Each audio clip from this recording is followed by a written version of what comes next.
দুজনের দুই পথ, দুই দিকে হলেও এক জায়গায় ডোনাল্ড ট্রাম্প ও কমলা হ্যারিস একমত। যুক্তরাষ্ট্রের ডেমোক্রেটিক এবং রিপাবলিকান দুই দলের প্রেসিডেন্ট পদপ্রার্থী একটি বিষয়ে এসে একমত হয়েছেন, তা হচ্ছে শ্রমিকদের টিপসের উপর ট্যাক্স আরোপ না করার সিদ্ধান্ত।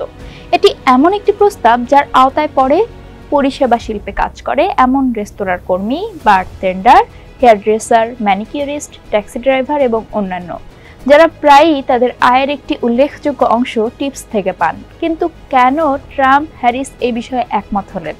বর্তমান আইন কি বলে এবং এই নীতি বাস্তবায়ন হলে তার প্রভাবই বা কি হবে? চলুন জেনে নিই বিবিসির বিশ্লেষণ। সঙ্গে আছি আমি রুকাইয়া জহির।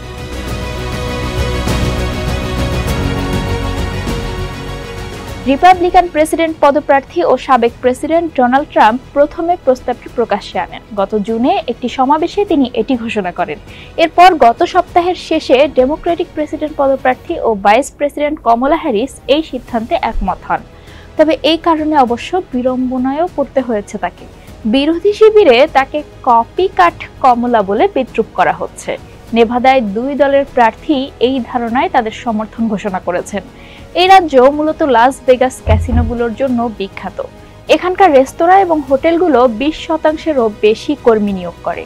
ট্রাম্প বলেছিলেন, একজন ওয়েট্রেস ট্যাক্স সম্পর্কে তার কাছে অভিযোগ করার পরে তিনি নীতিটি নিয়ে চিন্তা করতে শুরু করেছিলেন।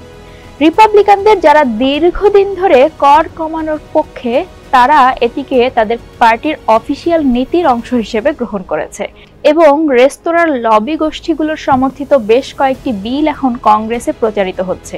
এতে প্রেসিডেন্ট জো বাইডেন সহ বেশ কিছু ডেমোক্র্যাটও এই নীতিতে সমর্থন জানিয়েছেন।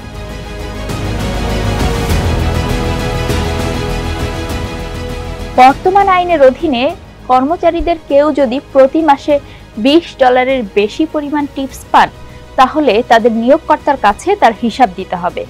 সেখান থেকে ফেডারেল সরকার তাদের আয় এবং বেতনের করের মাধ্যমে একটি অংশ সংগ্রহ করে, যা সামাজিক নিরাপত্তার মতো কর্মসূচিতে ব্যয় হয়। সবশেষ 2018 অর্থ বছরের রিপোর্ট অনুযায়ী ফেডারেল সরকারের কাছে আমেরিকানদের $38 বিলিয়ন টিপস কর জমা হয়েছে। এই পরিমাণ করদাতার প্রত্যেকের গড় আয় মাত্র $6,000-এর কিছু বেশি। জাতীয় কর্মসংস্থান আইন প্রকল্পের ধারণা অনুসারে কিছু কিছু কর্মীর টিপস তাদের প্রতি ঘন্টার আয়ের অর্ধেকেরও বেশি হয়ে থাকে।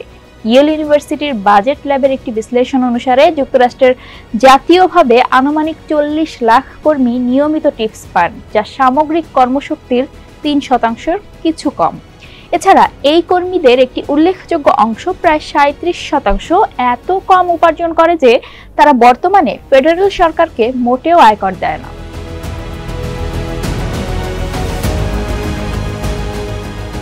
এই নীতির আর্থিক প্রভাব এখনো অস্পষ্ট। কংগ্রেসের কিছু প্রস্তাব শুধুমাত্র আয়করের উপর ফোকাস করে, বাকিরা আয় এবং বেতন ট্যাক্স উভয় থেকেই টিপস ছাড় দেবে বলে ধারণা করা হয়। ট্যাক্স ফাউন্ডেশনের ধারণা, এই খাতে যে কোনো পরিবর্তনের জন্য 1 দশকে কমপক্ষে $107 বিলিয়ন খরচ হবে। তবে কিছু বিশ্লেষক বলছেন, টিপসের উপর ট্যাক্স বাদ দেওয়ার সিদ্ধান্ত রাজনৈতিকভাবে সোজাসুজি শোনালেও এটি ভালো কোনো নীতি নয়, কারণ এর ফলে এমন কর্মীদের উপর অন্যায়ভাবে করের বোঝা আরোপ হবে যারা টিপসও পান না। এমনকি এই নীতি টিপস পাওয়াকে নতুন পেশায় রূপ দিতে পারে, যা প্রত্যাশার চেয়ে অনেক বড় আর্থিক প্রভাবের দিকে নিয়ে যেতে পারে। অন্যরা মনে করেন, টিপসের উপর ট্যাক্স কমানো হলে তা প্রকৃত সমস্যা থেকে বিভ্রান্ত হয়ে শ্রমিকদের চেয়ে নিয়োগকর্তাদেরই বেশি লাভবান করবে।